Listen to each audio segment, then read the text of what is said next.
الحمدللہ وکفا والصلاة والسلام علی عبادہ الذین اصطفیٰ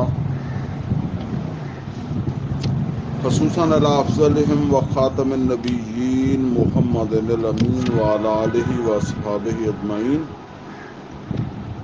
اعوذ باللہ من الشیطان الرجیم. بسم اللہ الرحمن الرحیم. قال اللہ عز وجل فی کتابہ الکریم یا ایہا الذین آمنوا من یرتد منکم عن دینہ فسوف یأتی اللہ بقوم یحبہم ویحبونہ اذلۃ علی المؤمنین عزۃ علی الکافرین یجاہدون فی سبیل اللہ ولا یخافون لومۃ لائم ذالک فضل اللہ یؤتیہ من یشاء واللہ واسع علیم. صدق اللہ العلی العظیم. رب اشرح لی صدری ویسر لی امری واحلل عقدۃ من لسانی یفقہوا قولی. اللہم ارنا الحق حقا وارزقنا اتباعہ وارنا الباطل باطلا وارزقنا اجتنابہ. آمین یا رب العالمین. عزیز دوستو، یہ سورہ مائدہ ہے جس کی آیت نمبر 54 جو ہے وہ میں نے ابھی پڑھی ہے. یہ ایک ہی آیت ہے جس کے حوالے سے انشاءاللہ جو ہے وہ آج ہم سمجھنے کی کوشش کریں گے.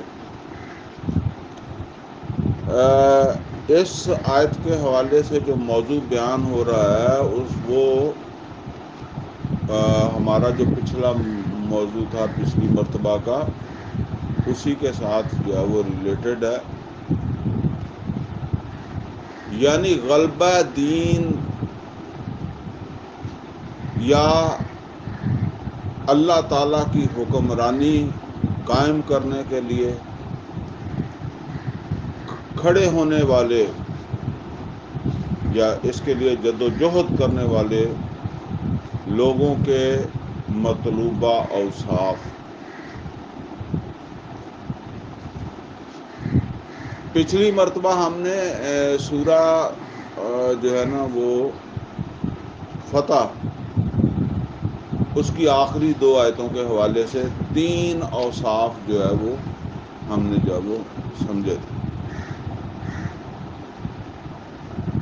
اس میں حوالے کے طور پر پھر سورہ جو ہے نا وہ صف اور بھی اس کے علاوہ کچھ مقامات کا جو ہے وہ ذکر ہوا تھا.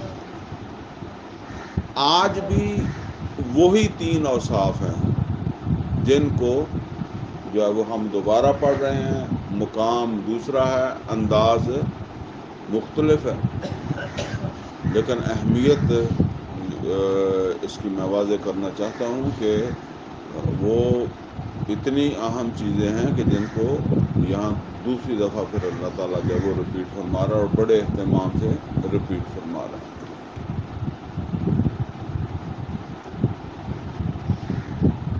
اس میں جو ہے وہ 2 چیزوں کو جو ہے وہ ہم پہلے سمجھ لیں تو انشاءاللہ پھر آگے ہم جو ہے نا وہ سمجھ لیں گے، کوئی زیادہ مسئلہ نہیں ہے. پہلی بات تو یہ سمجھ لیں کہ اس آیت میں جو ہے نا وہ مخاطب کیا جا رہا ہے ایمان والوں کو.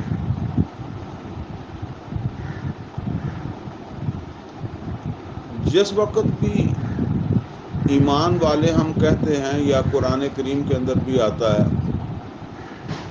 تو اگرچہ بالفعل سارے ایمان والے ایک جیسے نہیں ہیں، نہ کبھی تھے. ویسے تو ایمان والوں کے اندر بھی درجہ بندی ہوتی ہے اور اس کے برخلاف جو ایمان سے محروم ہوتے ہیں ان کے اندر بھی درجہ بندی ہوتی ہے. لیکن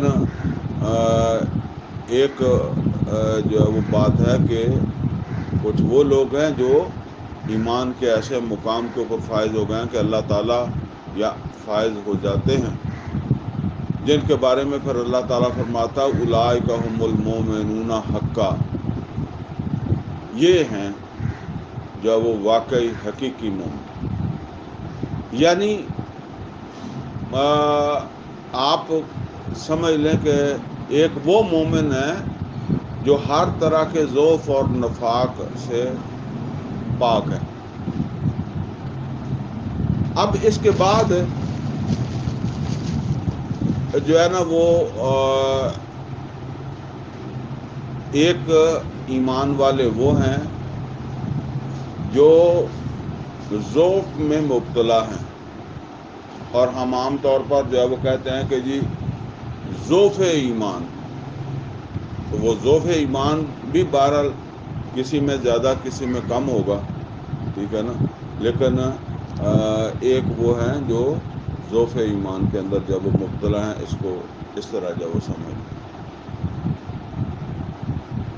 اور اس سے آگے کیا ہے؟ اس سے آگے یہ ہے کہ آدمی جب ذوف ایمان میں مبتلا ہوتا ہے نا، تو اب اس کے لیے ایک جو ہے نا وہ ضرورت ہوتی ہے، وہ ضرورت یہ ہوتی ہے کہ وہ واپسی کی فکر کرے۔ یعنی واپسی کی فکر کا کیا مطلب ہے؟ اس ذوف کو دور کرنے کی کوشش کرے، وہ جو کمزوری پیدا ہو گئی ہے نا اس کو دور کرنے کی کوشش کرے۔ اگر وہ ذوف کو دور کرنے کی کوشش نہیں کرتا تو پھر رفتہ رفتہ بات بڑھتی چلی جاتی ہے، اور اس بات کا بھی پھر شدید خطرہ موجود ہے کہ وہ ذوف ایمان سے اگلی جو سمجھ لیں کہ کیٹیگری شروع ہوتی ہے نا، وہ ہے نفاقی۔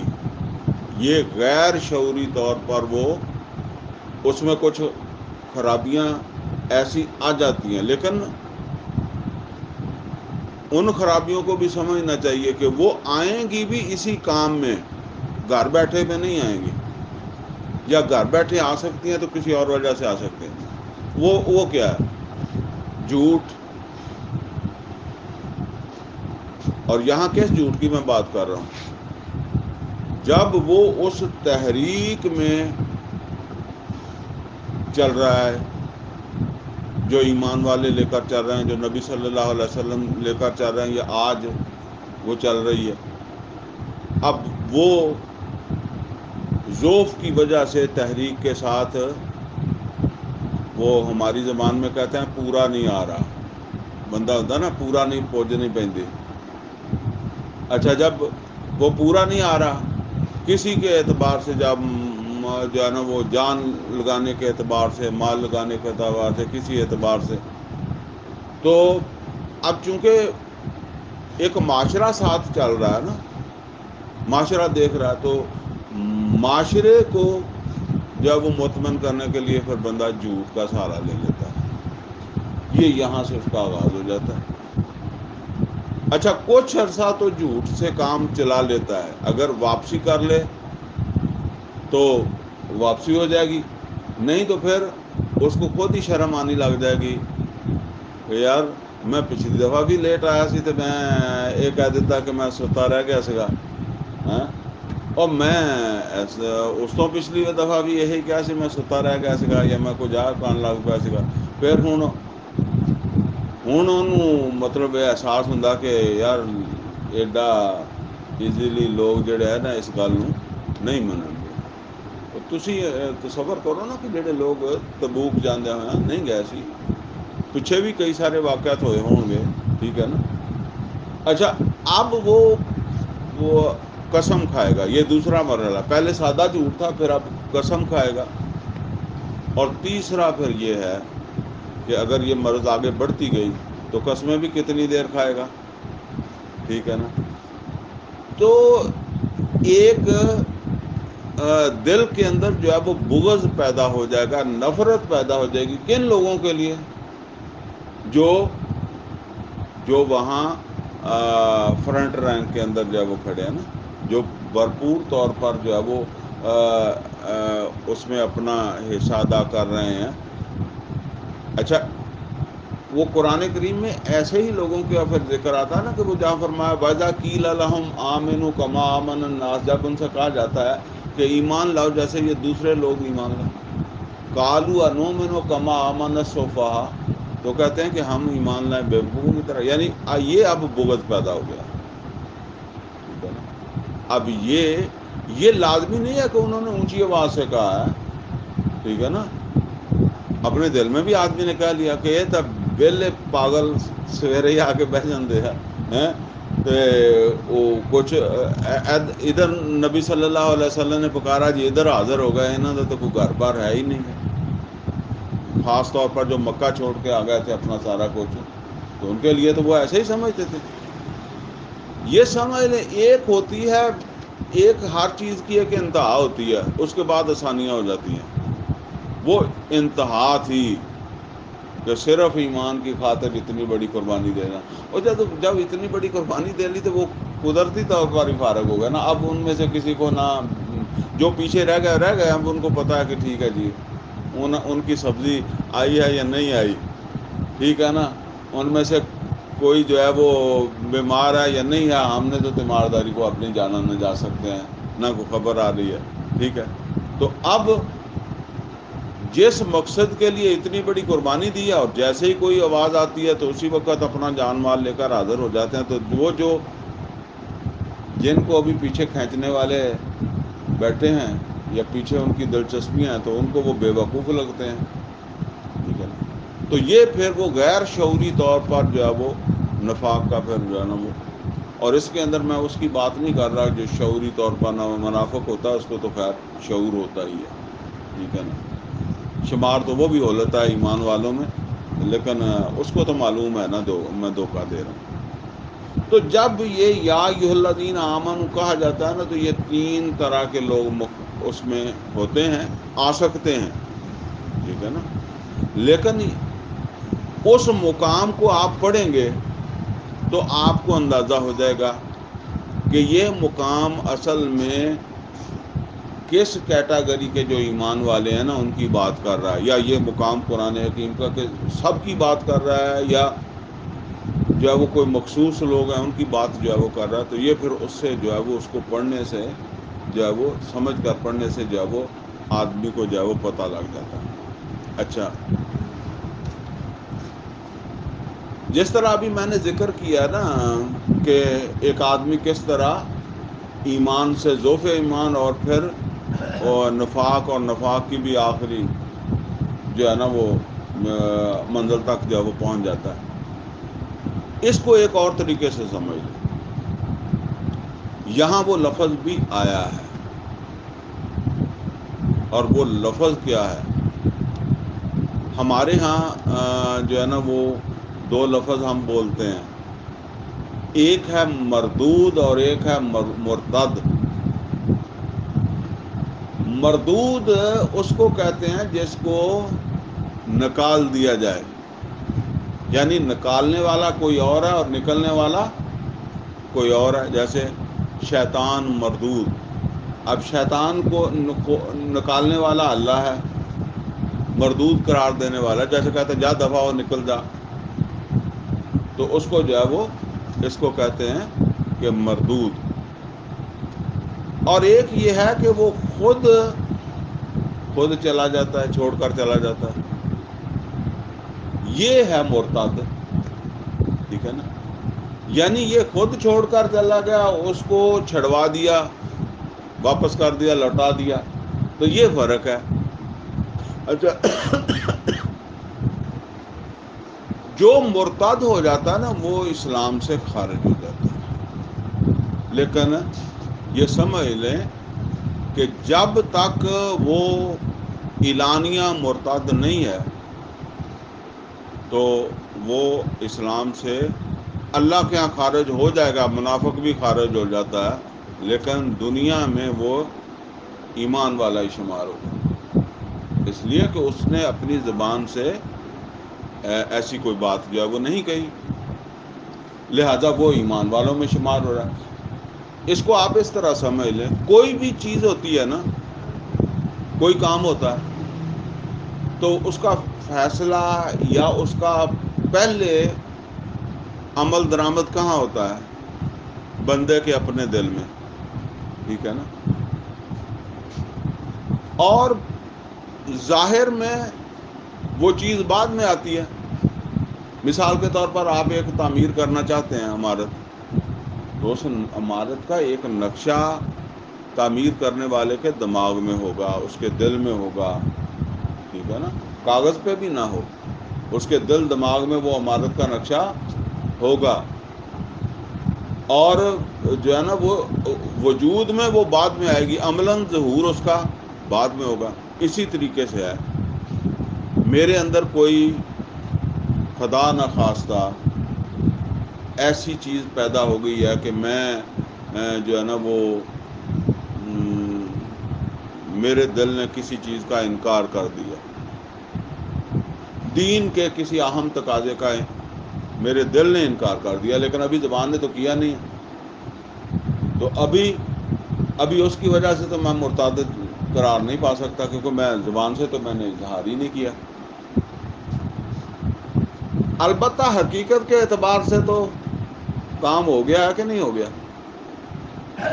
کیونکہ وہ میرے دل نے یہ بات جو ہے وہ اس نے فیصلہ کر لیا، تو وہ ہو گیا. تو یہ سمجھ لیں کہ ایک ہے کہ آدمی نکل کر آخری مقام ہے نا وہاں پہنچ جائے، ایک یہ ہے کہ وہ پھسلنا شروع ہو جائے، تلکنا شروع ہو جائے پیچھے نو، ٹھیک ہے نا؟ یہاں اصل میں وہ لوگ مخاطب ہیں کہ جو پھسل رہے ہیں، ٹھیک ہے نا؟ یعنی دوسرے لفظوں میں سمجھ لیں کہ درجہ بدرجہ اب وہ ارتداد کی طرف جو ہے وہ جا رہے ہیں، پیچھے کو جو ہے وہ آ رہے ہیں. ان کو مخاطب کیا جا رہا ہے. کیوں مخاطب کیا جا رہا ہے؟ مخاطب اس لیے کیا جا رہا ہے کہ ابھی وہ سنبھل سکتے ہیں، ٹھیک ہے نا؟ توبہ کر سکتے ہیں، پھر آگے بڑھ سکتے ہیں.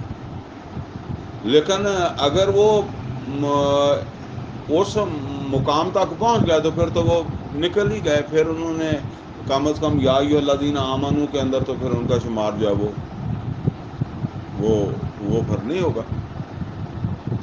تو یہ اصل کے اندر جس طرح بچہ ہے نا، بچہ جو ہے وہ جب تک فیل نہیں ہوا، رزلٹ یا امتحان اس نے نہیں دیا، تو اس وقت تک آپ اسے کہتے ہیں یار تو فیل نہ ہو جائے، ذلیل نہ کروا دی ہم، ٹھیک ہے؟ جب اس نے امتحان دے لیا تو آپ اسے یہ تو نہیں کہتے، ٹھیک ہے نا؟ اب جو اس نے کرنا ہے، پہلے آپ کی نیت یہ ہے کہ یہ کچھ کر لے، پڑھ لے، محنت کر لے. اب تو اس نے جو کرنا تھا کر لیا، تو اب اسے یہ تو آپ نہیں کہتے، اور سب تو جو ہونا ہے وہ ہو جائے گا، ٹھیک ہے نا؟ تو یہ اصل کے اندر جو ہے نا وہ جو اس کے پس منظر میں سمجھ لیں، یہ سورہ مائدہ ہے نا،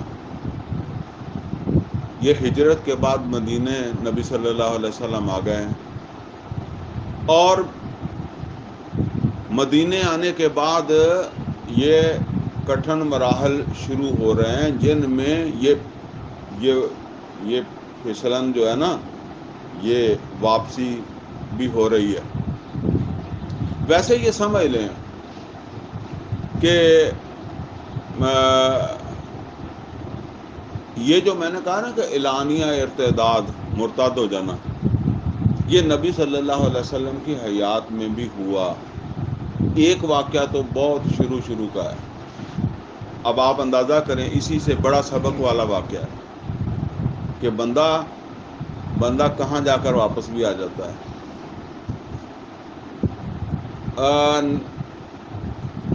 مکہ سے کچھ لوگوں نے ہجرت کی تھی حبشہ کی طرف. ذرا دیکھیں کتنا مشکل مرحلہ تھا. تو جن صحابہ نے اس وقت ہجرت کی، انہی میں غالباً نام، شاید نام غلط بھی ہو سکتا ہے، ابو العاص نام تھا کیا کچھ، وہ جو ہے نا انہوں نے بھی اس نے بھی جو ہے وہ ہجرت کر کے حبشہ چلا گیا.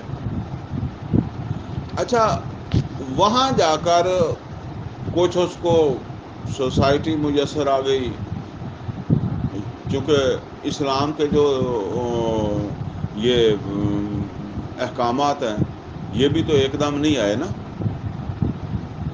یہ بھی تدریجاً ہی آئے ہیں. تو جب تک شراب حرام نہیں تھی، لوگ جو پینا چاہتے تھے یا پیتے تھے. وہ تو مدینے میں جا کر جب وہ اس کی حرمت کا حکم آیا تو وہ شخص وہاں جا کر جو ہے وہ عیسائیوں کے اندر جو ہے نا وہ زیادہ اس کا، اور کچھ شراب پینے والے لوگ جو تھے ان کے ساتھ اس کا زیادہ تعلق جو ہے وہ بنتا چلا گیا. اور خاص طور پر جس وقت پھر یہ حکم آیا شراب کی حرمت کا، تو اس نے جو ہے وہ اس کو ماننے سے انکار کر دیا. اس نے کہا میں عیسائی بہتر ہوں. ٹھیک ہے نا. اب آپ ذرا یہ دیکھیں، اور باتوں کو چھوڑیں، آپ اس کو ذرا دیکھیں کہ وہ کتنا اونچا چڑھ گیا تھا. مطلب یہ ہے کہ کس مقام تک پہنچ گیا تھا. اس جگہ سے اس نے مطلب یہ کہ واپسی کی ہے نا. تو یہ ہر بندے کو اس کا خطرہ جو ہے وہ رہتا ہے. کوئی یہ سمجھے کہ نہیں یہ تو بہت اونچا چڑھ گیا، نہیں، وہ بہت اونچے والا بھی تھلے آ سکتا.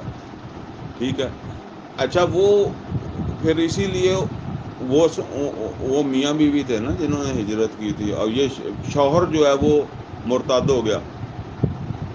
ام حبیبہ رضی اللہ تعالیٰ عنہ یہ زوجہ تھی اس کی. تو پھر نبی صلی اللہ علیہ وسلم نے خود ان سے نکاح فرمایا تو وہ ام المومنین جو ہے وہ بنی. تو ایک یہ ہے مطلب علانیہ کوئی اس میں نہیں ہے. اسی طریقے سے نبی صلی اللہ علیہ وسلم کے آخری ایام میں، آخری زمانے میں جھوٹا نبی، ویسے تو اور بھی لوگ تھے، مسلمہ کذاب، پھر اس کے ساتھی. ٹھیک ہے نا. تو وہ تو اعلانیہ ہی مرتد تھے نا. تو ان کے خلاف جنگیں بھی ہوئی. تو یہ اس طرح بھی جو ہے نا وہ ہوا ہے. بہرحال یہاں جیسے میں نے عرض کیا نا وہ بات ہو رہی ہے کہ ابھی کوئی ایسی کوئی ظاہری اعلان نہیں ہے، کوئی اس طرح کی بات نہیں ہے. اور آپ کو اس بات کا جو ہے وہ بخوبی علم ہوگا کہ جو نفاق میں مبتلا ہو جاتا ہے نا وہ بھی حقیقت کے اندر جو ہے وہ ذوف ایمان ہی کی ذیل کے اندر سمجھا جاتا ہے. کیونکہ وہ اس کی کوئی علیحدہ تو ہو نہیں سکتا، لہذا وہ ذوف ایمان ہی کے اندر جو ہے وہ اس کو بھی جو ہے وہ شمار کر لیا جاتا ہے کہ وہ بھی ایمان کی کمی ہے. تو بہرحال یہ جو بات یہاں بتائی جا رہی ہے نا وہ اس لیے بتائی جا رہی ہے کہ اس ذوف کو دور جو کر سکتا ہے نا کر لے. وہ میں عرض کر رہا تھا کہ یہ صورت جب نازل ہو رہی ہے تو اس وقت یہ جنگوں کا سلسلہ جو ہے وہ شروع ہو گیا. اور یہاں اب لوگ جو ہے نا وہ پھسلتے نظر آ رہے ہیں، پیچھے کی طرف جاتے نظر آ رہے ہیں. آپ جو ہے نا وہ غزوہ احد کا وہ واقعہ جو ہے وہ دیکھیں. اب یہ لوگ جو ہے وہ مدینے سے تو ساتھ ہی نکلے نا، 1000 کی تعداد میں نکلے ہیں. ان کو کوئی تلوار رکھ کے نہیں نکالا گیا. اگر یہ مدینے سے نہ نکلتے تو نہ نکلتے، یعنی کوئی یہ سمجھتا ہے کہ جی وہاں تو مجبور کر کے ان کو نکال لیا تو وہ نہ نکلتے. بعد میں پھر مجبور کیوں نہیں کیا گیا؟ اگر وہ مجبور ہو سکتے تھے تو پھر بعد میں بھی ہو سکتے تھے. تو مجبور نہیں ہوئے، وہ 350 واپس چلا گیا. اب یہ ہے واپسی. ٹھیک ہے نا. پیچھے کی طرف جا رہے ہیں، آگے بڑھ کر پیچھے کی طرف جو وہ جا رہے ہیں. اسی طریقے سے وہ خندق کے حوالے سے سمجھ لیں کہ خندق کھودنے میں ساتھ ہیں، ڈیوٹیاں بھی کر رہے ہیں. لیکن پھر جب وہ محاصرہ لمبا ہو رہا ہے تو اب دلوں کے اندر دغدغہ پیدا ہو رہا ہے، اب جو ہے وہ رخصت مانگ رہے ہیں، ان بیوتنا اورا، جس پہ پھر اللہ تعالیٰ نے فرمایا وما ہی بیورا ان یریدون الا فرارا. تو اب یہ واپسی ہے. اسی طریقے سے آپ دیکھیں کہ جو ہے نا وہ تبوک جب نبی صلی اللہ علیہ وسلم نے کہا کہ چلیں، تو اب اس میں بہت سارے لوگ گئے ہیں لیکن کچھ لوگ نہیں بھی گئے، اور وہ جو نہیں گئے اس میں ضعف ایمان میں بھی مبتلا لوگ ہیں اور نفاق میں بھی مبتلا لوگ ہیں. ابھی تک یہ ایمان والوں میں شمار ہونا نا، تو یہ اصل کے اندر جو ہے نا وہ آیت جو ہے نا یہ سمجھا رہی ہے کہ تم جس پٹڑی پہ چڑھ گئے ہو، جس سفر کی طرف جو ہے وہ تم جس سفر کے تم مسافر بن گئے ہو، وہ خطرے والا سفر ہے، ٹھیک ہے نا، دور ہو جانے والا سفر. تو اپنے آپ کو جو ہے وہ سنبھالو، اپنی اصلاح کرو، اپنا ذوف دور کرو. اچھا یہ ذوف کی بات آئی تو یہ بھی سمجھ لیں. ایک حدیث کے اندر نبی صلی اللہ علیہ وسلم نے فرمایا المومن القوی خیر، جو قوی مومن ہے وہ بہتر ہے، وَأَحَبُّ إِلَى اللَّهِ، اور اللہ کو زیادہ پیارا ہے، محبوب ہے، وَأَحَبُّ إِلَى اللَّهِ من المومن الضعیف، کمزور مومن کے مقابلے میں. اچھا اب اس سے بظاہر تو جو ہے نا وہ یہ مطلب بھی نکلتا ہے کہ جسمانی طور پر جو ہے وہ طاقتور کی بات ہو رہی ہے، کیونکہ ویسے بھی جنگیں ہوتی تھی، تو جنگ کے اندر تو ظاہر بات ہے طاقتور صحت مند جو ہے وہ زیادہ کام دے سکتا ہے. لیکن یہ سمجھ لیں یہ قرآن حکیم میں منافقوں کے بارے میں بھی فرمایا ہے کہ ان کے جسم صحتیں بڑی ہیں. وَإِذَا رَأَيْتَهُمْ تُعْجِبُكَ أَجْسَامُهُمْ، اے نبی صلی اللہ علیہ وسلم اگر آپ ان کو دیکھیں تو ان کے جسم، ان کے وجود، جو کہتے ہیں نا کیا تیرا قد کاٹ ہے، تو وہ ان کے وجود جو ہے نا وہ آپ کو خوش کر دیں، لیکن ہیں منافق. تو اگر صرف جسم کی بات ہے تو پھر ان میں نفاق تو نہیں ہونا چاہیے تھا. تو اصل میں یہ سمجھ لیں کہ اصل جو بات ہے نا وہ ہے ایمان کی مضبوطی کی. ہاں اس کے ساتھ پھر اگر جسم بھی مضبوط ہے تو اور بھی اچھی بات ہے. لیکن بعض اوقات جو ہے نا وہ انسان کا ایمان اتنا مضبوط ہوتا ہے اور اس کے ساتھ جسم کمزور بھی ہوتا ہے، تو وہ بڑے بڑے طاقتوروں سے زیادہ طاقتور ہوتا ہے. اس میں سب سے بڑی مثال ابو بکر صدیق رضی اللہ تعالیٰ عنہ کی. آپ کو بہت زیادہ پہلوان صحت مند نہیں تھے، پتلے سے ہی تھے، اور جو ہے نا وہ یہ ایمان کی مضبوطی تھی کہ جب نبی صلی اللہ علیہ وسلم کے بعد خلیفہ بنے ہیں نا، تو ایک وہ میں نے ابھی ذکر کیا تھا مرتد کھڑے ہو گئے تھے، جھوٹے نبی اور ان کے پیروکار. پھر مانعین زکوٰۃ کا مسئلہ تھا، پھر وہ جیش اسامہ ایک لشکر نبی صلی اللہ علیہ وسلم نے تیار کیا تھا جو کوچ نہیں کر سکا تھا.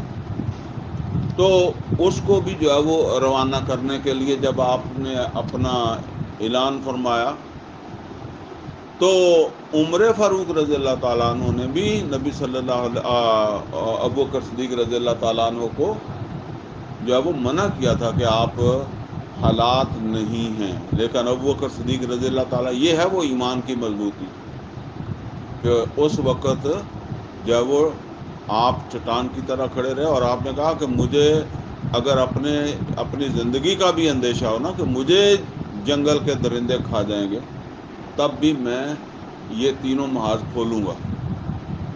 تو یہ اصل کے اندر جو ہے نا وہ جو اصل چیز ہے نا وہ ہے ایمان کی جو ہے وہ مضبوطی. اور قرآن حکیم کے اندر جو ہے وہ آیا بھی ہے ان الذین قالوا ربنا اللہ ثم استقاموا، بے شک وہ لوگ جنہوں نے کہا کہ اللہ ہمارا رب ہے اور پھر وہ ثابت قدم رہے. اگر پھسل گئے تو ظاہر ہے پھر تو ثابت قدم نہیں رہے نا. ڈٹے رہے, پھسلے نہیں. اور پھسلتا ہے بندہ, یہ سمجھ لیں, حق کے رستے پہ چلتے چلتے بندہ پھسلتا ہے. یہ نوٹ کر لیں, آپ اپنے دائیں بائیں دیکھیں گے, کئی لوگ ایک وقت میں آپ کو نظر آئے گا کہ بڑے ایکٹیو, اور مطلب یہ ہے کہ میری طرح جب خطاب کرتے ہیں تو وہ صرف یہی سمجھتے ہیں کہ میں ہی کلہ آگے ہیں, باقی سارے پیچھے ہی ہے, باقی سارے ڈبن والے ہی ہیں, ٹھیک ہے نا. لیکن پھر کوئی وقت آتا ہے کہ وہ بھی اتنے ہی بیٹھے ہوں ہیں, ٹھیک ہے. وہ بھی وہ سارا کچھ چھوڑ کر, جس کو وہ پہلے کہتے ہیں یہ بھی غلط وہ بھی غلط, ہوں وہ سارا غلط جڑا آپ لے کے بیٹھے ہوں ہیں. یہ نوٹ کر لیں, یہ وہ واپس آ چکے ہیں, وہ اس بلندی سے پھسل چکے ہیں. ورنہ بات وہی ہے, جس کو وہ حق سمجھتے تھے تو اب بھی وہ اسی طرح ہی جو ہے وہ حق ہے. تو جو ہے نا وہ اب یہاں جو بات آ رہی ہے نا اس کو ذرا نوٹ فرما لیں. اور مطلب ہمارا کیا ہے؟ مطلب ہمارا صرف یہ ہے کہ اگر ہمارے اندر کوئی پسپائی ہے, ہمارے اندر کوئی واپسی ہے, تو پھر ہم اپنی وقت پر اصلاح کر لیں, ٹھیک ہے نا. کیونکہ پھر جب بندہ منزل پر ہی پہنچ جائے, خیر مرنے سے پہلے پہلے توبہ ہو سکتی ہے, تو آپ ضرور جو ہے وہ دور جا کے واپس آنا ہے, نیڑے ہی واپس آؤ, تو آندہ تو پھر اللہ دی توفیق ہی ہوئے گی. مطلب یہ ہے کہ اللہ کی توفیق سے واپسی ہوتی ہے نا. تو اگر واپسی ہو رہی ہے تو پھر اس کو جو ہے نا وہ دوبارہ جو ہے نا واپس ہو کے اس کو جو ہے نا وہ یعنی ایمان سے اپوزٹ جا رہے ہیں نا, پھسل رہے ہیں, تو واپسی کرو ایمان کی طرف. اور وہ جو سبب ہے اس سبب کو جو ہے وہ دور کرو. اور یہاں وہ سبب اصل میں نے پہلے آپ کو بتایا, بات لمبی ہو جاتی ہے نا تو پہلی بات بھول جاتی ہے مجھے, پھر وہ دوبارہ بتانی پڑتی ہے. یہ واپسی ہو رہی ہے اللہ تعالیٰ کے دین کی سربلندی کی جد و جہد سے پیچھے رہ کر, اس کو وہ اہمیت نہ دے کر. اور یہاں نوٹ کر لیں, یہ لازمی نہیں ہے کہ آپ یہ سمجھیں یا کوئی بندہ یہ سمجھے کہ جو واپس ہوا ہے وہ نماز سے بھی واپس ہوگا, وہ داڑھی بھی صاف کر دے گا, ٹھیک ہے نا. جو احد سے واپس ہوئے تھے انہوں نے داڑیاں صاف نہیں کی تھی, انہوں نے یہ نہیں کہا تھا کہ ہم مسجد بھی نہیں جائیں گے, ایسی نماز بھی نہیں پڑھنی تھوڑے نال, ٹھیک ہے نا. یا ہم جی نکاح نہیں مسلمانوں کی طرح کروائیں گے اب, کیونکہ اب ہم واپس آ گئے ہیں, ٹھیک ہے نا. اور بالعموم جو ہے نا وہ ایسا بندہ جو ہے نا وہ پھر نیچے آ کر پورا زور مارتا ہے. نیچے جو چیزیں رہ جاتی ہیں جو اس نے رکھی ہوئی ہوتی ہیں ان کے اندر پھر وہ زیادہ زور لگاتا ہے, کیونکہ وہ اس کو ایک احساس بھی ہوتا ہے نا کہ یار پیچھے آ رہے ہیں, تو پھر ہوں مسیطے زور سارا زیادہ لا لو, یا کوئی اس طرح کے جو اعمال ہیں ان کے اندر اپنا زور زیادہ لگا لو. اسی طرح آپ دیکھیں جو تبوک نہیں گئے تھے انہوں نے یہ تو نہیں کہا کہ ہم مسجد بھی نہیں جائیں گے, نمازیں تو پڑھیں گے, ٹھیک ہے نا. اسی طرح جو نبی صلی اللہ علیہ وسلم عمرے کے لیے جا رہے ہیں جو نہیں گئے ہیں, اب سورہ فتح کے اندر پوری تفصیل ان کی بیان ہوئی ہے کہ وہ یہ سمجھتے تھے کہ یہ موت کے سفر پر جا رہے ہیں, لیکن انہوں نے کوئی یہ تو نہیں ہے کہ کوئی آدمی یہ کہے کہ جی پیچھے جڑیاں نمازاں سی وہ بھی مسجد نبوی چ نہیں پڑھیاں, ٹھیک ہے نا, یہ نہیں ہے. تو لہٰذا وہ اسی حال کے اندر جو ہے وہ ہر بندے نے جو ہے وہ اپنی کمی کوتاہی جو ہے وہ تلاش بھی کرنی ہے, اور پھر اس کو جو ہے وہ دور بھی کرنے کی کوشش جو ہے وہ کرنی ہے. اور یہ تو جیسے میں نے بتایا کہ یہ تو اصل کے اندر جو ہے وہ واپسی ہوتی ہے, جو ہے اس واپسی کی بات ہے. جو ویسا مرتد ہوگا پھر وہ تو نماز سے بھی چلا جائے گا نا, پھر وہ تو اس کا کیا تعلق رہے گا پھر نماز کے ساتھ. یہ ہے جہاد فی سبیل اللہ سے واپسی. اس کو ترک کرنا، اس سے پیچھے آنا، اللہ کے دین کی سربلندی کے لیے جو ذمہ داریاں، ان ذمہ داریوں کو چھوڑ کر جو ہے وہ بیٹھ جانا. اور اس کے کوئی بھی اسباب ہو سکتے ہیں. یہ کئی دفعہ جماعتوں کے اندر ہو جاتا ہے کہ آدمی چل رہا ہے.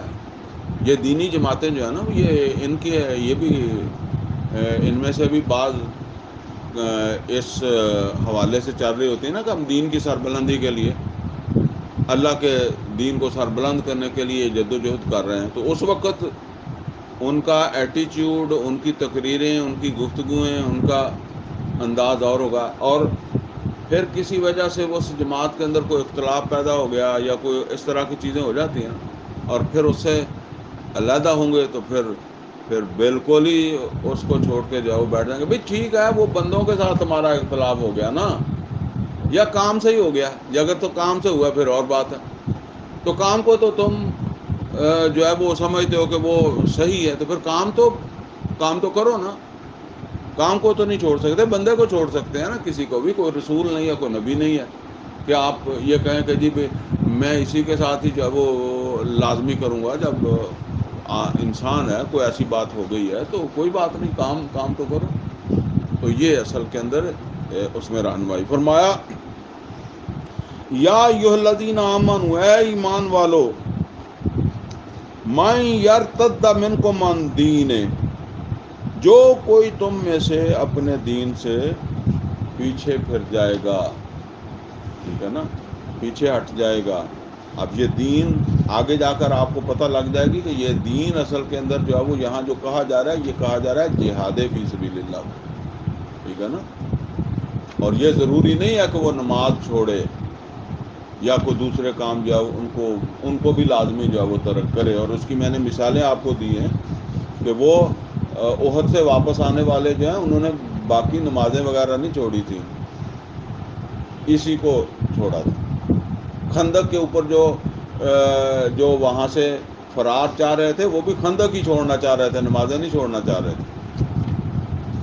تو فرمایا کہ یا ایھا الذین آمنوا، اے ایمان والو، من یرتد منکم عن دینہ، جو کوئی تم میں سے اپنے دین سے پیچھے پھر جائے گا، فسوف یأتی اللہ بقوم، تو بہت جلد اللہ ایسے لوگوں کو لائے گا. قوم ہمارے تو وہ کسی اور معنی میں استعمال، مطلب لوگ، اللہ ایسے بندے لائے گا. وہ بندے جو ہے وہ کس لیے چاہیے؟ وہ بندے اس کام کے لیے چاہیے جس کو تم چھوڑ کر پیچھے جا رہے ہو، جس کو تم اہمیت نہیں دے رہے، جس سے تم پھسل رہے ہو. اور نوٹ کر لیں جی، یہ کام جو ہے یہ کرنا پہلے بھی بندوں نے کیا تھا، اب بھی بندوں نے ہی کرنا ہے. اور ہم نے سورہ فتح کی وہ جو آیت پڑھی تھی نا، هو الذی ارسل رسولہ بالہدی ودین الحق لیظہرہ علی الدین کلہ وکفی باللہ شہیدا. اور میں نے بڑی وضاحت کی تھی پچھلے درس میں کہ جو ہے نا وہ اللہ تعالیٰ نے فرمایا کہ مسلمان بے شک کمزور ہیں، نبی صلی اللہ علیہ وسلم کے پاس اتنی طاقت نہیں ہے کہ وہ غلبہ دین کر لیں، لیکن وکفی باللہ شہیدا، اللہ کافی ہے اس کام میں جو ہے نا وہ محمد اور رسول اللہ صلی اللہ علیہ وسلم کی مدد کرنے کے لیے. تو یہ کام جب ہونا ہے اس وقت تو اللہ کی مدد سے ہونا ہے. اور اللہ ایسے بندے نکال لائے گا، جہاں سے بھی نکال لائے آ جائیں گے جب وہ ہونا ہے. ٹھیک ہے نا. لیکن وہ کب آتے ہیں یہ ہمیں نہیں پتا، اور ہماری موت جو ہے وہ کس حال میں ہو رہی ہے اس کی ہمیں فکر کرنی ہے. لہذا نوح علیہ الصلوۃ والسلام بھی، یا نوح علیہ الصلوۃ والسلام کے وہ جو 70 آدمی جن کا ذکر آتا ہے، وہ نہیں پھسلے، وہ آخری وقت تک ڈٹے رہے. یہی بات ہے. تم جس جگہ پر بھی ہو، جس وہاں سے آگے اگر تمہاری وہ قوت نہیں ہے، طاقت نہیں ہے، تو جہاں تم کر سکتے ہو وہاں تو وہ کام تم نے کرنا ہی ہے نا. تو فرمایا کہ فسوف یأتی اللہ بقوم، تم اب اللہ کے کام کے نہیں رہے، اللہ جلدی ہی ایسے لوگ لے آئے گا۔ اب ان لوگوں کے اوصاف کیا ہوں گے؟ جن اوصاف سے تم محروم ہو گئے ہو، اللہ یہ اوصاف ان کے اندر پیدا کرے گا، یا ایسے اوصاف کے وہ حامل ہوں گے۔ پہلا وصف کیا ہے؟ فرمایا یحبہم و یحبونہ، وہ اللہ سے محبت کریں گے اور اللہ ان سے محبت کرے گا۔ اچھا، ویسے وہ جو احد سے واپس آ رہے تھے، یا خندق چھوڑ کر جانا چاہ رہے تھے، یا تبوک میں ساتھ نہیں گئے، یا عمرے کے لیے ساتھ نہیں گئے، ان میں سے کسی نے کہا تھا کہ میری اب اللہ کے ساتھ محبت بھی ختم ہو گئی ہے؟ نہیں، اللہ کے ساتھ محبت ختم ہونے کا کسی نے نہیں کہا تھا، لیکن اللہ اس محبت کو نہیں مانتا، اللہ اس محبت کو تسلیم نہیں کرتا، اور اللہ اس سے محبت نہیں کرتا۔ یہ سمجھ لیں، محبت دو طرفہ ہے۔ اللہ تعالیٰ کیا فرماتا ہے؟ ویسے تو قرآن حکیم میں ایمان والوں کی صفت آئی ہے، والذین آمنوا اشد حبا للہ، وہ جو ایمان والے ہوتے ہیں ان کے اندر سب سے زیادہ محبت کس کی ہوتی ہے؟ اللہ کی ہوتی ہے۔ لیکن قرآن حکیم میں اور احادیث میں بھی کئی جگہ پر آپ دیکھیں گے پہلے بندے سے تقاضا ہے، بندہ اللہ کی طرف بڑھے۔ فرمایا فاذکرونی اذکرکم، فاذکرونی، اللہ ہم سے کہہ رہا ہے تم اللہ کو یاد کرو، پھر اللہ تمہیں یاد کرے گا۔ اسی طریقے سے فرمایا ان تنصروا اللہ ینصرکم، تم اللہ کی مدد کرو گے، تم پہلے کرو گے پھر اللہ تمہاری مدد کرے گا۔ اسی طرح ایک حدیث میں اللہ تعالیٰ فرماتا ہے کہ بندہ جب مجھے دل میں یاد کرتا ہے نا تو میں بھی اس کو دل میں یاد کرتا ہوں۔ بندہ جب مجھے مجلس میں یاد کرتا ہے نا تو میں اس سے بھی اچھی مجلس میں اس کو یاد کرتا ہوں۔ وہ مالا اعلیٰ فرشتوں کی مجلس اس میں ذکر کرتا ہوں۔ اور بندہ جب میری طرف بالشت بار جو ہے وہ آتا ہے نا تو اللہ تعالیٰ اس کی طرف جو ہے وہ اس کو کیا کہیں گے، یا گیٹ بار یا فٹ بار، یعنی بندہ جو ہے وہ ایک چپا بار اللہ کی طرف بڑھا ہے تو اللہ گیٹ بار اس کی طرف جو ہے وہ بڑھتا ہے۔ بندہ جب میری طرف جو ہے وہ چل کر آتا ہے میں اس کی طرف دوڑ کر جاتا ہوں، یہ اللہ فرماتے ہیں۔ اور یہاں تک فرمایا حدیث میں کہ بندہ میرے قریب ہوتا ہوتا جو ہے نا وہ اتنا قریب ہو جاتا ہے کہ میں اس کی آنکھیں بن جاتا ہوں، میں اس کی زبان بن جاتا ہوں، میں اس کے کان بن جاتا ہوں، میں اس کے ہاتھ بن جاتا ہوں۔ یہ بندے کو مقام حاصل ہوتا ہے۔ تو یہ نوٹ کر لیں، پہلے فرائض ہیں پھر نوافل ہیں۔ لوگ عام طور پر سمجھتے ہیں کہ اللہ کا قرب حاصل کرنے کے لیے نا نفل بعد میں ہے۔ یہ جہاد فی سبیل اللہ ہو یا اللہ کے دین کی سربلندی کی جدوجہد کوشش، یہ فرض ہے۔ اس کو چھوڑ کر کوئی بندہ جو ہے وہ کوئی نفلی عبادت یا اور چیزیں جو ہے وہ کر کے وہ سمجھے کہ اللہ کا قرب حاصل کر لے گا، غلط ہے، جھوٹ ہے۔ جس نے بھی پڑھایا جھوٹ پڑھایا۔ پہلے فرائض اس کو چھوڑ کر نہیں حاصل ہو سکتا اللہ کا قرب۔ تو یہاں آپ دیکھیں فرمایا کہ جو ہے نا وہ اللہ سے محبت کریں گے اور اللہ تعالیٰ جو ہے وہ ان سے محبت کرے گا۔ دیکھیں یہاں ویسے وہ بات تو آگے جا کے آنی تھی لیکن یہاں میں آپ کو سمجھا دوں۔ سورہ توبہ کی آیت نمبر 24 ذرا ذہن میں لائیں۔ وہاں جو جہاد نہیں کرتے نا، جو جہاد کو ترک کرتے ہیں، تو ان کے بارے میں جو بات وہاں بتائی جا رہی وہ کیا ہے کہ ان کو اللہ اور اس کے رسول سے کوئی اور زیادہ محبوب ہو گیا۔ قل ان کان آباؤکم و ابناؤکم و اخوانکم و ازواجکم و عشیرتکم و اموال اقترفتموها و تجارۃ تخشون کسادها و مساکن ترضونها احب الیکم، زیادہ پیارے ہو گئے ہیں تم کو نوٹ کریں، زیادہ پیارے، کوئی اور چیز زیادہ پیاری ہو گئی ہے. احب الیکم من اللہ، اللہ سے زیادہ پیارے ہو گئے ہیں، و رسول، اور اس کے رسول سے، و جہاد فی سبیل، اور اللہ کے راستے میں اللہ اور اس کے رسول کی جو محبت کا تم یہاں عملی مظاہرہ کرو گے وہ تو جہاد میں کرو گے. بھائی چلے نبی صلی اللہ علیہ وسلم کے زمانے میں تو کوئی آ کر نبی صلی اللہ علیہ وسلم کے پاؤں بھی پکڑ سکتا تھا، پاؤں چوم سکتا تھا، ایک صحابی ایسی کی چمڑا، ٹھیک ہے نا. اب ہے نا جیسے بیٹا جو ہے وہ زندہ باپ کے تو پاؤں جا کے چوم لے گا، باپ فوت ہو گیا، اب تو اس کی نصیحتیں رہ گئی ہیں، ٹھیک ہے نا. تو نبی، حالانکہ اس زمانے میں نبی صلی اللہ علیہ وسلم نے کسی کو نہیں کہا کہ اگر تو آپ کسی نے آ کے پاؤں میرے چوم لیا تو چلو انہوں خندق معاف، احد معاف، انہوں تبوک معاف، ٹھیک ہے نا. ایسا تو اس وقت بھی آپ نے نہیں کہا. یہ تو میں صرف ایک مثال ہی جو ہے وہ دے رہا ہوں. تو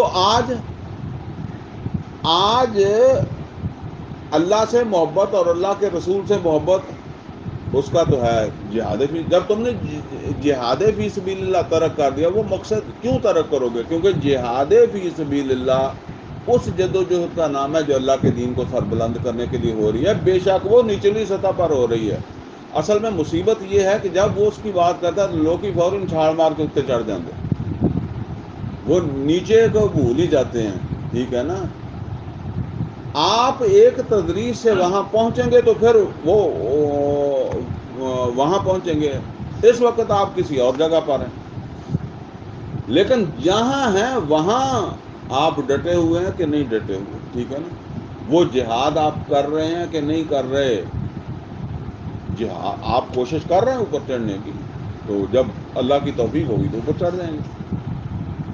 تو یہ ہے اصل کے اندر، جب تم نے وہ کوشش ہی ترک کر دی ہے تو پھر تمہاری اللہ کے ساتھ کیا محبت ہے، اس کے رسول کے ساتھ کیا محبت ہے.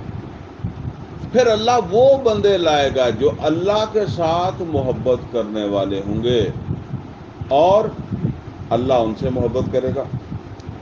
یحبونہم، جو اللہ تعالیٰ سے جو ہے وہ محبت کریں گے، وَيُحِبُّونَهُ، اور اللہ تعالیٰ جو ہے وہ ان سے محبت کرے گا. اب اللہ تعالیٰ تو فرماتا ہے دنیا کے اندر اصل میں اللہ کی محبت کا تو پھر وہاں ہی جا کر پتہ چلے گا، کیونکہ یہاں تو ظاہر ہے وہ اس طرح اللہ ہمارے سامنے نہیں ہے. لیکن پھر بھی اللہ تعالیٰ قرآن کریم میں فرماتا ہے اللہ ولی الذین آمنوا یخرجہم من الظلمات الی النور. تو گویا کہ اگر تمہارے اندر اللہ کی محبت ہے تو اللہ تمہیں نکال رہا ہے، بتا رہا ہے کہ یہ واپسی ٹھیک نہیں ہے، یہ تم جو جہاد کو ترک کر کے بیٹھے ہو، یہ اللہ سے تم دور ہو گئے ہو، اللہ سے تمہاری محبت نہیں ہے. اللہ سے اپنی محبت کو دوبارہ استوار کرو، اللہ کے ساتھ اپنی محبت دوبارہ قائم کرو، کمزور پڑ گئی ہے. فرمایا اللہ ولی الذین آمنوا یخرجہم من الظلمات الی النور، وہ اندھیروں سے نکالتا ہے، روشنی میں لاتا ہے. اور کیوں آدمی جو ہے وہ پھسلا ہے، کیوں واپسی ہوئی ہے، کبھی غور کیا؟ واپسی ہوتی ہے، خطرات ہوتے ہیں، لالچ ہوتا ہے، ٹھیک ہے نا، حالات ہوتے ہیں، حالات کی سختی ہے. کسی جگہ کوئی فرعون بیٹھا ہوا ہے، اس کے سامنے کرو کہ اللہ بڑا ہے، تو وہ حالات ہے.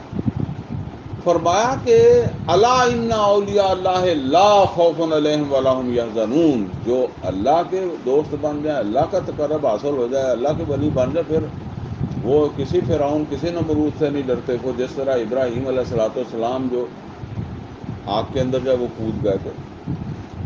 ہم تو خیر بہت پہلے ہی ڈرنا شروع ہو جاتے ہیں نا، کہ ابھی بڑی دور ہی ہو. تو یہ سمجھ لیں دو میں سے ایک جگہ تو سر دینا ہی پڑے گا، یا اللہ کے لیے یا غیر اللہ کے لیے. اللہ نے بھی فرمایا وَلَنَبْلُوَنَّكُمْ بِشَيْءٍ مِّنَ الْخَوْفِ وَالْجُوعِ وَنَقْصٍ مِّنَ الْأَمْوَالِ وَالْأَنفُسِ وَالثَّمَرَاتِ وَبَشِّرِ الصَّابِرِينَ. تو بس یہ سمجھ لیں کہ جی ویسے عام زندگی کے اندر بھی آپ دیکھ لیں آدمی ایک مسئلے سے نکلتا ہے نا تو وہ کسی دوسرے مسئلے میں پڑ جاتا ہے، اس کو رہتے ہی ہیں مسئلے نہیں جاتے کسی بندے کے بھی. میں تو جو جام کے یہی دیکھا، جب پیسہ نہیں تھا تو اس وقت یہ خیال آتا تھا کہ پتہ نہیں پیسہ آ جائے گا تو کام ہو جائے گا. جب بچے نہیں پڑھے تھے تو اس وقت شاید یہ خیال آتا تھا کہ یار بچے پڑھ جائیں، کوئی اچھے مقام پہ پہنچ جائے. وہ بچے بھی پڑھ گئے اور بچے بھی کمائیاں کر جاتے، پر مسئلے ساڈے ادھر دے ادھر ہی رہے. میں تو رات کو شکر کرتا ہوں اپنے کہ اللہ تعالیٰ نے چلیں جتنا مجھے دے دی ہے توفیق، میں بہرحال جو ہے نا وہ جتنا کہ میرا وجود ہے اس کے اعتبار سے کوشش تو کرتا ہوں، پھر بھی کمیاں رہ جاتی ہوں. ٹھیک ہے نا. تو چلیں ایک اچھے کام کی توفیق اگر ملی ہے تو میں اس سے محروم نہ رہوں. ٹھیک ہے. تو بہرحال جو ہے نا وہ یہ بات ہے کہ جب اللہ کے ولی بن جاتے ہیں، اللہ کا قرب مل جاتا ہے تو الا ان اولیاء اللہ لا خوف علیہم ولا هم یحزنون. کوئی خوف کوئی حزن ان کو جو ہے وہ متاثر نہیں کرتا. وہ اپنے مقصد سے پیچھے نہیں ہٹتے، خاص طور پہ وہ مقصد جو انہیں ان کے رب کی طرف جو ہے وہ دیا گیا. تو فرمایا فَسَوْفَ يَأْتِ اللَّهُ بِقَوْمٍ يُحِبُّهُمْ وَيُحِبُّونَهُ. وہ اللہ سے محبت کریں گے، اللہ ان سے محبت کرے گا. أَذِلَّةٍ عَلَى الْمُؤْمِنِينَ أَعِزَّةٍ عَلَى الْكَافِرِينَ. اور یہ وہاں بھی آیا تھا سورہ جو ہے نا وہ فتح کی آیات 29 کے اندر. یہاں وہاں الفاظ یہ تھے اشداء علی الکفار رحماء بینہم. تو یہاں فرمایا کہ اذلۃ علی المؤمنین عزۃ علی الکافرین، مومنوں کے لیے انتہائی نرم. یہ اصل میں سمجھ لیں کہ چونکہ یہ ایک جد و جہد ہے جس کے حوالے سے ایمان والے اکٹھے ہوتے ہیں. ٹھیک ہے. اور جہاں انسان اکٹھے ہوتے ہیں وہاں گڑبڑ ہو جاتی ہے. اب آپ دیکھیں گھر سے زیادہ تو کہیں نہیں زیادہ قریبی رشتہ ہوتا نا، تو وہاں بھی کبھی بھائی بھائی لڑ پڑتے ہیں، بھائی بہن سے لڑ پڑتا ہے، ماں باپ اولاد، اس کے اندر جو ہے فرکشن ہو جاتی ہے. تو اس وقت آپ کیا کہتے ہیں؟ اس وقت آپ کہتے ہیں یار تیرا بھائی ہے نا، یا تیری ماں ہی ہے نا، تیرا باپ ہی ہے نا. اللہ کیا کہتا ہے؟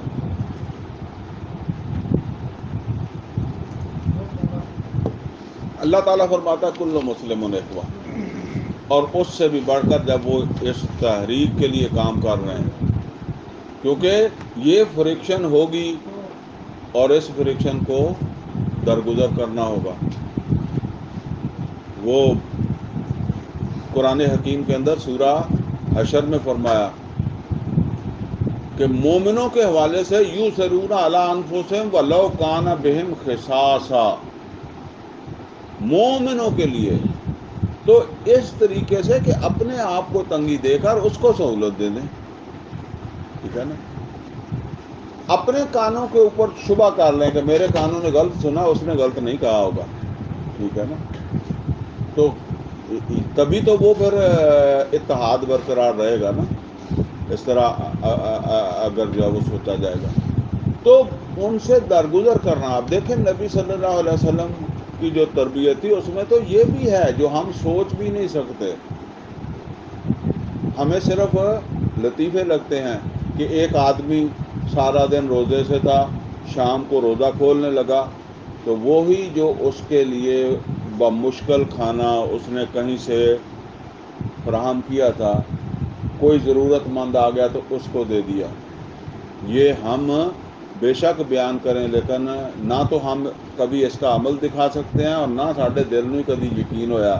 وہ صرف مولوی بھی میرے جیسا جو سنا دیتا ہے نا، وہ ذرا لوگوں اپنی تقریر کو خوبصورت بنانے کے لیے وہ کہتا ہے کہ چل یہ واہ واہ خوبصورت بنے گی، پواں میں کراں تے پواں نہ کراں تے پواں یہ بھی کرن تے پواں نہ کرن. لیکن یہ حقیقت ہے کہ وہ جنگ کا نقشہ ذرا دیکھیں کہ ایک زخمی جو ہے جب وہ شہید ہو رہا ہے تو اس وقت وہ پانی دوسرے کی طرف جاؤ بڑھا رہا ہے نا. تو یہ اصل کے اندر ہے مومنوں کے لیے. اگر زیادتی بھی ہو گئی ہے تو آدمی درگزر کرتا ہے، اسے برداشت کرتا ہے. فرمایا کہ دوسرے مومن جو ہے ان کے لیے جو ہے وہ نرم، عزت علی الکافرین، اور کافروں کے لیے سخت. اور وہ تو پھر اگر بات وہاں تک پہنچ گئی ہے، حربی کافر ہے، جنگ ہو گئی ہے، پھر پھر صحابہ کرام رضوان اللہ تعالیٰ علیہم اجمعین نے مثالیں دے دی ہیں نا کہ ابو عبیدہ ابن جراح رضی اللہ تعالیٰ عنہ نے اپنے باپ کی گردن اتاری. اپنے ہی تھے نا، اپنی کوئی کسی کا بھائی کے سامنے بھائی کھڑا تھا، باپ کے سامنے بیٹا کھڑا تھا، اس طرح کی صورتحال تھی. ماموں کے سامنے بانجا کھڑا تھا، ٹھیک ہے. وہ کسی کا بہنوئی تھا، تو دوسری طرف جو ہے وہ اس کا سالے تھے. اسی طرح جو ہے وہ یہ جنگ جو ہے وہ لڑی گئی ہے. لیکن عام حالات میں حقوق جو ہے نا وہ ساقط نہیں ہے. اور سورہ جو ہے نا وہ ممتحنہ کے اندر جو ہے وہ 8 نمبر آیت ہے، اس میں اللہ تعالیٰ نے فرمایا کہ اللہ تعالیٰ تمہیں منع نہیں کرتا حسن سلوک سے، کافروں کے ساتھ حسن سلوک سے بھی. ہاں وہ حرب کے وقت یا حربی کافر اس کا معاملہ ہو رہا ہے. البتہ یہاں جو سختی ہے نا اس کا اصل جو مطلب کیا ہے، اس کا اصل مطلب سمجھ لیں. اگر اصل مطلب سمجھ گئے تو بس یہی مطلوب ہے. اصل مطلب یہ ہے کہ تمہارا مخالف جو ہے نا، تمہارے اس کام میں تمہارا جو مخالف ہے وہ تمہارا باپ بھی ہو سکتا ہے، تمہاری ماں بھی ہو سکتی ہے، تمہارا بھائی بھی ہو سکتا ہے، تمہارا کوئی اور بھی ہو سکتا ہے، کوئی انسان ہو سکتا ہے. اس کو یہ سمجھ آ جائے کہ میں اسے اس کے موقف سے نہیں ہٹا سکتا. میں اس کی ایک مثال آپ کو جا وہ دیتا ہوں، اس سے آپ سمجھ لیں. مصعب بن عمیر رضی اللہ تعالیٰ عنہ بڑے جلیل القدر صحابی تھے، اور شہید ہو گئے غزوہ احد میں. نبی صلی اللہ علیہ وسلم نے ان کو شروع میں مدینہ بھیجا تھا. بہرحال امیر باپ کے بیٹے تھے، اسلام قبول کر لیا. اور اسلام قبول کر لیا تو سارے جو ہے وہ گھر والوں نے ماں سمیت انہوں نے مخالفت شروع کر دی. ان کی جو ماں تھی نا اس نے یہ کہا کہ اگر مصعب اپنے باپ کے دین پر واپس نہیں آئے گا نا تو میں بغیر کچھ کھائے پیے جو ہے وہ مر جاؤں، بھوکی مر جاؤں. ایک ہی بیٹا تھا اس کا، شوہر فوت ہو گیا تھا، اور جو کچھ تھا اس کے مالک تھے مصعب بن عمیر رضی اللہ تعالیٰ عنہ. اب مصعب بن عمیر رضی اللہ تعالیٰ عنہ کے لیے ایک پرابلم بن گیا نا کہ اب ماں ہے. اللہ تعالیٰ نے قرآن کریم کے اندر فرمایا وَإِن جَاهَدَاكَ عَلَىٰ أَن تُشْرِكَ بِي مَا لَيْسَ لَكَ بِهِ عِلْمٌ فَلَا تُطِعْهُمَا. اگر تمہارے ماں باپ تمہیں مجبور کریں اس شرک کی طرف جو تو چھوڑ چکا، فَلَا تُطِعْهُمَا، ان کی اطاعت مت کرو. اور ساتھ فرمایا وَصَاحِبْهُمَا فِي الدُّنْيَا مَعْرُوفًا، ان کی مصاحبت کرو معروف طریقے سے. تو مصعب بن عمیر رضی اللہ تعالیٰ عنہ نے کیا کہا؟ انہوں نے کہا کہ ماں جو تیرے حقوق ہیں وہ تو میں دینے کے لیے تیار ہوں، لیکن یہ کام میں نہیں کر سکتا اگر تو بھوک سے مرتی ہے. یعنی یہ کون سا پیغام ہے؟ یہ قریب ترین رشتے کو پیغام جا رہا ہے نا. کیا جا رہا ہے کہ میں اپنے مقصد سے پیچھے نہیں ہٹ سکتا یا اپنے نظریے سے پیچھے نہیں ہٹ سکتا. یہ پیغام ہے سختی کا جو ہے نا پیغام ہے. اچھا اس سے بھی آگے چلیں، اسی ایک مثال ہی کافی ہوگی، اور کی ضرورت ہی نہیں پڑے گی. مصعب بن عمیر رضی اللہ تعالیٰ عنہ ان کا باپ تو فوت ہو گیا تھا نا، تو وہ چچا جو ہے وہ آ گیا اور اس نے کہا کہ وہی قبیلے کا بڑا تھا. تو اس نے کہا کہ بھئی اگر تم اسلام قبول کرتے ہو تو یہ دولت ساری سے محروم ہونا پڑے گا، کیونکہ یہ ہم تمہیں نہیں دے سکتے اگر تم جو ہے وہ تو مصعب بن عمیر رضی اللہ تعالیٰ نے کہا کہ میں اس سے محروم ہو سکتا ہوں. کیا پیغام دیا؟ اچھا پھر اگلی بات آپ نوٹ کریں، جب وہ مصعب بن عمیر، اس نے کہا مصعب بن عمیر کو رضی اللہ تعالیٰ عنہ کو گھر سے نکل جاؤ. تو جب گھر سے نکلنے کا جو ہے وہ کہا نا، تو مصعب بن عمیر رضی اللہ تعالیٰ عنہ چل پڑے. اگر آپ کو اپنے بیٹے سے کوئی کبھی کہیں غصے میں آ کے آپ کہیں چل پھر دفع ہو جا، وہ دفع ہونے لگے تو انہوں غصہ ہو رہا، ٹھیک ہے نا. تو اس نے پکڑ کر کپڑے اترا لیے. انہیں کیا ہے، کپڑے ایسے کرتے ہیں یہ بھی لا، یہ بھی ساتھ نہیں جانے دیں گے، ٹھیک ہے نا. اور کپڑے اتروا لیے. پھر کسی مسلمان نے باہر کوئی ہیلپ کی، کوئی نے کپڑا دیا، گھر سے بالکل ننگے نکلے ہیں، ٹھیک ہے نا. یہ قریب ترین جو ہے یہ ہے عزت علی الکافرین. اگر یہ پیغام آپ مشرف کو دیں گے، اس گورنمنٹ کو دیں گے، امریکہ کو دیں گے، ٹھیک ہے ایک وقت تک تکلیفیں آئیں گی، لیکن یہ اس کے بغیر تو نہیں جاتا. اگر آپ کمپرومائز کریں، ٹھیک ہے نا، ڈھیلے چلیں، تو پھر تو بات نہیں بنتی. وہ ہم جلدی سمجھنے لگ جاتے ہیں کہ پتہ نہیں اتوں تلوار لے کے سانوں کھڑونا پینا، اسی تو تھلے ہی نہیں کھڑوندے تو اتنے کی کھڑونا، اتلا ویلا کتوں ہونا، ٹھیک ہے نا.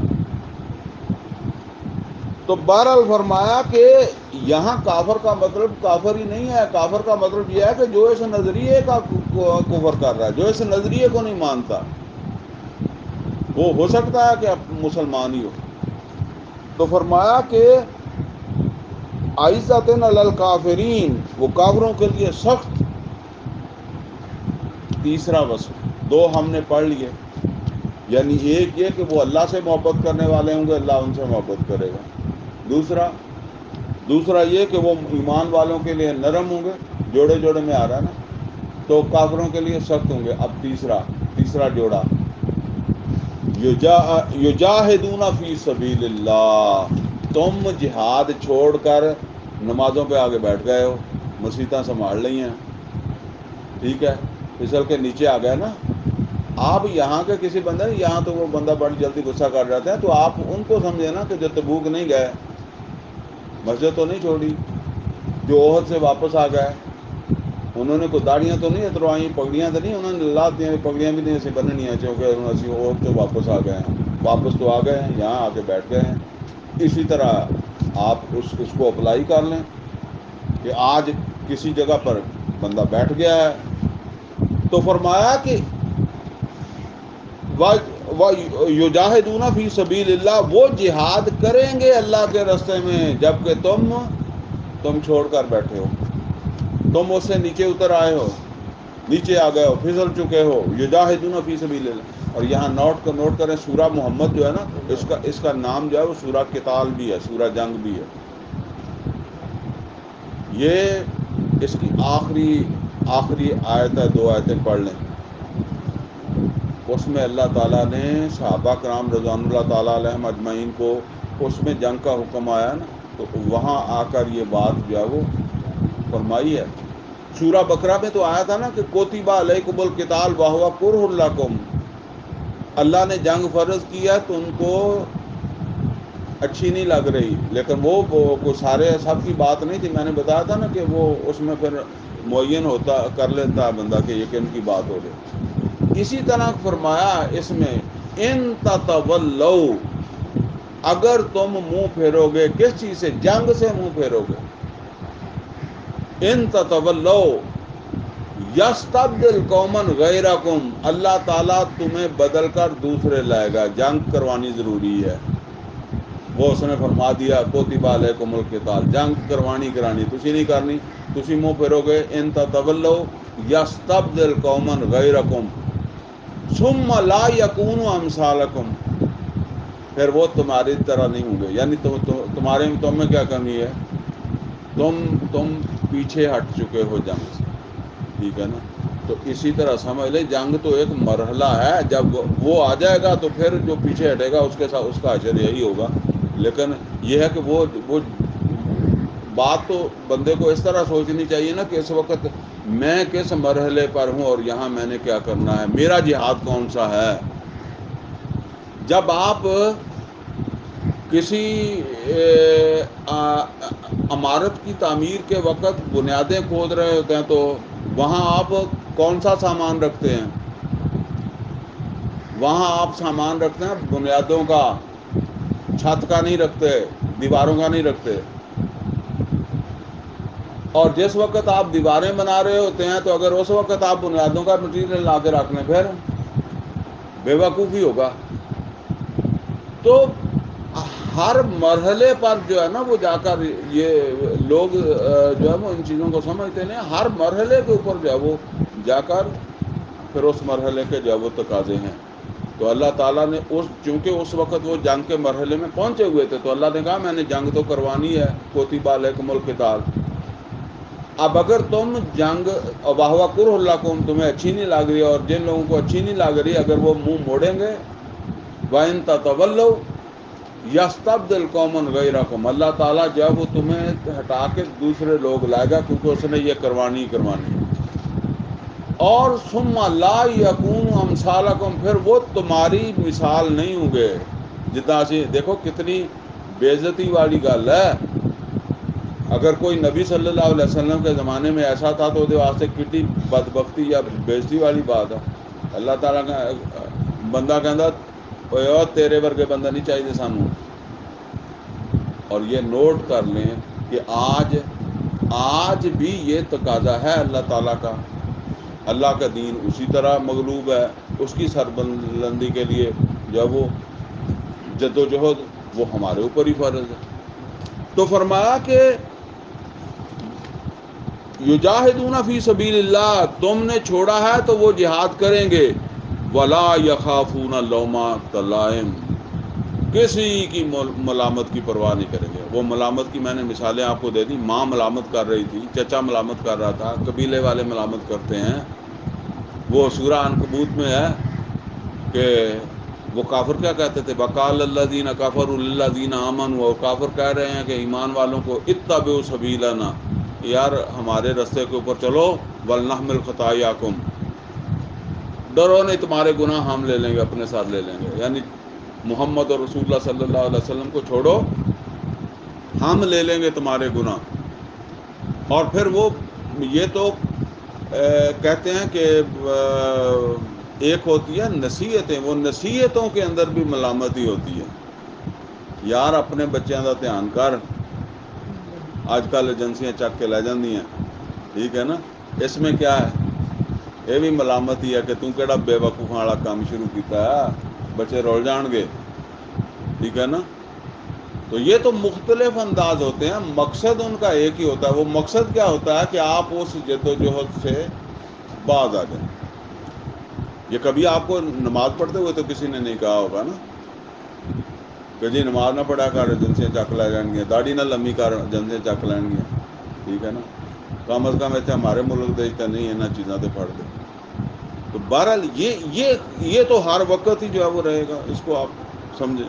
وہ جیسے میں نے آپ کو پہلے بتایا کہ ایک طرف اللہ ایک طرف فرعون ہے، ٹھیک ہے نا۔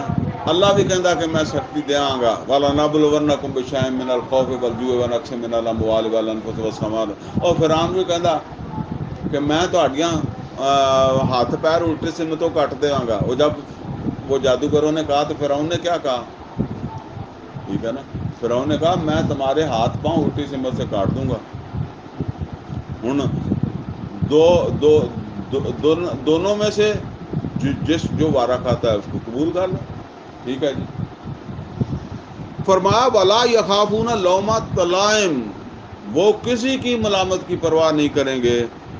ذَلِكَ فَضْلُ اللَّهِ يُؤْتِيهِ مَن يَشَاءُ، اور اگر کسی کو یہ خوبیاں نصیب ہو گئی ہیں تو اس کو اللہ کا فضل سمجھے، یہ ہاری ساری کو نہیں یہ خصوصیات نصیب ہوتی۔ یہ جن خصوصیات کا بھی ہم نے ذکر کیا ہے، پڑھا ہے، مطلب یہ ہے کہ وہ اللہ سے محبت کرنے والا ہو، اللہ اسے محبت کرنے والا ہو، ایمان والوں کے لیے نرم ہو اور کافروں کے لیے جو سخت ہو، جہاد کرنے والا ہو، کسی کی پرواہ نہ کرے۔ اللہ تعالیٰ فرما رہا ہے ذالک فضل اللہ، یؤتیہ من یشاء، یہ اللہ کا فضل ہے، اور جس کو چاہتا ہے، مطلب کیا، وہ پیچھے جن کو وارننگ دی ہے کہ تم جو ہے نا وہ برے مقدر والے ہو، ٹھیک ہے نا، وہ جو واپس ہوئے ہو احد سے یا تبوک سے، ٹھیک ہے، جس نے ان میں سے بعد میں توبہ کر لی اس کی بات ختم ہوگی، لیکن جو اسی رویے پر رہا تو وہ تو اس کا بدقسمتی کا سفر تھا، ٹھیک ہے نا، خوش بختی سے محروم ہو گئے ہو، تو فرمایا خوش بخت تو وہ ہیں جو اس سفر کے اوپر گامزن، تو فرمایا ذالک فضل اللہ یؤتیہ من یشاء، یہ اللہ کا فضل ہے، اور جس کو چاہتا ہے اللہ تعالیٰ جو وہ عطا فرماتا ہے، اور اسی میں سمجھ لیں دو چیزیں برباد کرتی ہیں یہ کام کرنے والوں کو بھی، ایک تکبر اور دوسرا حسد، وہ یعنی بندے میں تکبر آ جاتا ہے، تکبر کسی چیز کا بھی آ جاتا ہے، دولت کا، حسن کا، قد کا، ٹھیک ہے نا، یا آپ یہ سمجھ لیں کہ علم کا تکبر، عمل کا تکبر، کچھ بھی جو ہے وہ آ سکتا ہے، تو اسی طریقے سے جو ہے وہ دوسری چیز کیا ہے جو پیچھے رہنے والے میں، یہ آگے بڑھ جانے والے میں پیدا ہو جاتے ہیں، پیچھے رہنے والے میں حسد پیدا ہو جاتا ہے، کوئی کمی ہے یا کوئی ویسے اللہ کی طرف سے ہے، اب وہ اس کے برابر نہیں ہو سکتا، اس سے پیچھے ہے تو کیا کرنے لگ جائے گا، حسد کرنے لگ جائے گا۔ تو اصل بات کیا ہے کہ اس کو جب آدمی سمجھے گا، جو بھی ہے، جب ہر بندہ یہ سمجھے گا کہ اللہ کا فضل ہے، تو پھر وہ آگے بڑھنے والے میں تکبر پیدا نہیں ہوگا، پیچھے رہنے والا جو ہے وہ جو ہے نا وہ حسد سے محفوظ جو ہے وہ رہے گا۔ تو فرمایا کہ ذالک فضل اللہ یؤتیہ من یشاء۔ اچھا، یہ بات جو ہے نا وہ بندے کو سمجھ نہیں اکثر آتی، آ گئی تھی یوسف علیہ السلام کے بھائیوں کو بھی آخر میں جا کر، یعنی وہ کتنے عرصے کے بعد یوسف علیہ السلام کو کنویں میں ڈالا، لیکن پھر آخر جا کر ان کو جب سمجھ آئی ہے تو اس وقت کیا کہتے ہیں، تاللہ لقد آثرک اللہ علینا، اللہ کی قسم اللہ نے آپ کو ہمارے اوپر جو ہے وہ فوقیت دے دی، فضیلت دے دی، چن لیا، مان لیا بھی، ہوں اللہ نے دے دیتی ہے، ٹھیک ہے نا، لیکن بڑے اینڈ پر، تو اگر یہ بندے کو شروع میں ہی سمجھ آ جائے تو پھر محفوظ رہتا ہے۔ واللہ واسع علیم، اللہ بڑے وسیع علم والا، یعنی اللہ سے مانگ لو، البتہ ضد لگا کے نہ بیٹھو کہ اللہ نے سانو دیتا ہی نہیں، کیونکہ اللہ علیم ہے، ہو سکتا ہے آپ کو دینا آپ کے حق میں بہتر نہ ہو، ٹھیک ہے۔ اقول قولی ھذا واستغفرہ لی ولکم ولسائر المسلمین والمسلمات۔